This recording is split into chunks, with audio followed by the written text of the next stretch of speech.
வந்து சிக்கன் கிரேவிலே போட்டு அப்படியே பரட்டி எண்ணெயில் எடுத்து வச்சுருக்கேன். இதுக்கு அப்படியே போட்டுக்கலாம். இஞ்சி பூண்டில் போட்டு அப்படியே பரட்டி எடுத்து வச்சுருக்கேன். நீங்கள் தனியாக ஈரல் வறுக்கிறதுன்னா ஈரல் நல்லெண்ணெய் ஊற்றி ஏதோ உங்கள் எண்ணெய் ஊற்றினாலும் சரி. நான் நல்லெண்ணெய் தான் யூஸ் பண்ணுவேன். கோழி சிக்கனுக்கு மட்டும் நல்லெண்ணெய் ஊற்றிருக்கேன். ஒரு 3 ஸ்பூன் நல்லெண்ணெய் ஊற்றிட்டு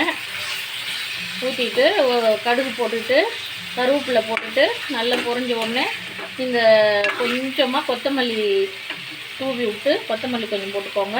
இஞ்சி பூண்டு விழுது கொஞ்சம் போட்டு நல்லா செவந்த பின்னாடி இந்த ஈரலை கொட்டி இதுக்கு வந்து காரம் போல் மஞ்சள் பெப்பர் மட்டும் போடுறேன். நான் குழந்தைங்க சாப்பிட்றது பாருங்கள். பெப்பர் 1 ஸ்பூன் போட்டுக்கணும். நல்ல பெரிய ஸ்பூனில் 1 ஸ்பூன் போட்டுக்கணும். சால்ட்டு ஒரு 1/2 ஸ்பூன் சால்ட்டு போட்டுக்கலாம்.